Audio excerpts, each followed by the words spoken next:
Or have you, because I'd be sexual assault twice when I would be young. I was 8 years old and 9 years old. We're asking for the Pope's help to bring all of this to light so that, as we're seeing in other countries, namely the US, the survivors can come forward and come out of this horrible silence prison that they live in to start telling their stories. Survivors of sexual abuse in the Catholic Church have come here, the official residence of the Pope's official representative to Canada. They're requesting a meeting with the Pope when he arrives in Canada for World Youth Day later this month. And they claim meeting with them is the only way for the Pope to show he's serious about fixing the problems of sexual abuse in the Catholic Church.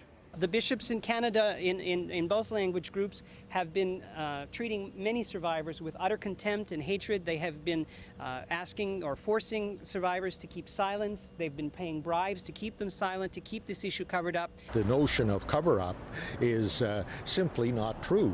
A spokesperson for Catholic bishops in Canada denies that there's a cover-up of sexual abuse cases in the church here in Canada. He says that since 1992 there's been a policy in place to deal with allegations of sexual abuse and that victims are not paid off to keep silent. It's money to help them.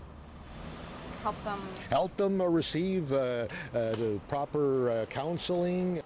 Monsignor Schonenbach doesn't think it's necessary for the Pope to acknowledge there are sexual abuse cases happening in Canada because the Conference of Bishops already informs him of these cases. And the victims admit they might not have a chance to meet with the Pope. All they want is a few words of acknowledgement that their suffering happened. In Ottawa, I'm Vivian Lee, City Pulse.